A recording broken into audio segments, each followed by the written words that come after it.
బీసీలను కూర్చోబెట్టారు. అచ్చెన్నాయుడు గారు రాష్ట్ర అధ్యక్షులుగా ఉన్నారు. రామ్మోహన్ నాయుడు గారు ఎంపీగా ఉన్నారు.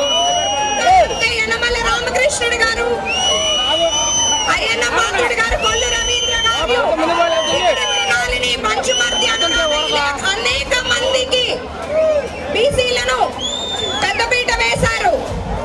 చంద్రబాబు నాయుడు గారి హయాంలో టీటీడీ చైర్మన్ గా బీసీ, ఏపీఐసీసీ చైర్మన్ గా బీసీ, ఆర్టీసీ చైర్మన్ గా ఎస్సీ, పోలీస్ హౌసింగ్ కార్పొరేషన్ గా మైనారిటీలు ఉన్నారు. ఇప్పుడు ఎవరున్నారు వైసీపీ ప్రభుత్వంలో?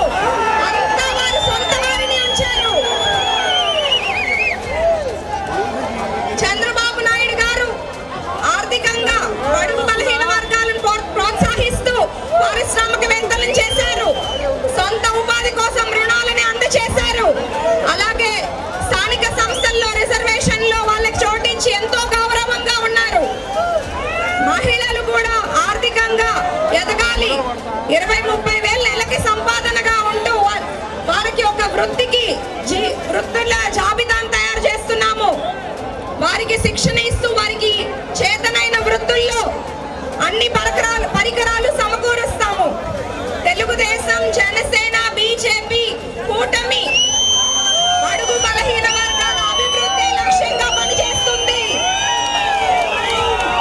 ఒక ఎలక్షన్ లో ఒక మేనిఫెస్టోని ఎటువంటి ప్రభుత్వం గతంలో లేని డిక్లరేషన్ ప్రకటించింది. వైసీపీ ప్రభుత్వం వల్ల బీసీలు ఎంతో ఇబ్బందులు పడ్డారు. ఉన్న పథకాలన్నీ నిలిపివేశారు. చంద్రబాబు నాయుడు గారు, లోకేష్ గారు, పవన్ కళ్యాణ్ గారు, బీజేపీ నాయకత్వం అంతా బీసీ ప్రగతికి, రక్షణకి ఒక ప్రణాళికను సిద్ధం చేశారు. మీ అందరికీ ఆ పథకాలను నేను ఒక్కసారి గుర్తు చేస్తున్నాను. 50 ఏళ్లకే పెన్షన్ 4,000 రూపాయలు. స్థానిక సంస్థల్లో 34% రిజర్వేషన్ వైసీపీ 24% తగ్గించింది. మళ్ళీ ఆ రిజర్వేషన్ ని 34% కి పునరుద్ధరిస్తాము. అలాగే బీసీ సబ్ ప్లాన్ ద్వారా ఈ 5 ఏళ్లలో 1,50,000 కోట్లు ఖర్చు చేస్తాము. బీసీలకు రక్షణ చట్టం, చట్టబద్ధంగా కులగణ నిర్వహణ, ఆర్థికాభివృద్ధి, ఉపాధి ప్రోత్సాహకాలు, చంద్రన్న బీమా 10 లక్షలు, పెళ్లి కానుక 1,00,000 రూపాయలు, శాశ్వత కుల ధృవీకరణ పత్రాలు అందజేస్తాము. బీసీ భవనం, కమ్యూనిటీ హాల్ ఏర్పాటు చేస్తాము. విద్యా పథకాలన్నీ పునరుద్ధరిస్తాము. సామాజిక న్యాయ కమిటీ పరిశీలన ఏర్పాటు చేస్తాము. మీ అందరికీ ఒకే ఒక మాట చెప్తామనుకుంటున్నాను. మా గొట్టిపాటి కుటుంబం ఎప్పుడూ ప్రజాసేవలోనే ఉంది.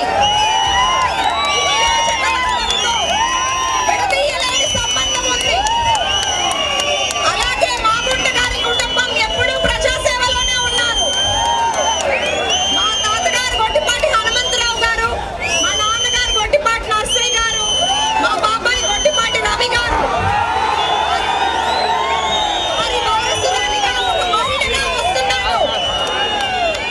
మీ అమ్మాయిగా వస్తున్నాను. మా గొట్టిపాటి వాళ్ళంతా అన్ని వర్గాల వాళ్ళతో ఒక కుటుంబంలో ఉన్నారు. నేను మీ కుటుంబ సభ్యురాలిగా, ఒక మహిళగా, మీ అమ్మాయిగా వస్తున్నాను. మీ అమూల్యమైన ఓటును సైకిల్ గుర్తుకు వేసి ఎమ్మెల్యేగా నన్ను, ఎంపీగా మాగుంట శ్రీనివాస్ రెడ్డి గారిని గెలిపించమని కోరుకుంటున్నాను.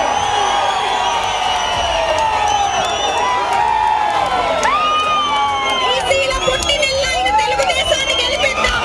ఎన్డీఏ ప్రభుత్వాన్ని ఏర్పరచుకుందాం. ధన్యవాదాలు. జై హో బీసీ. జై చంద్రబాబు.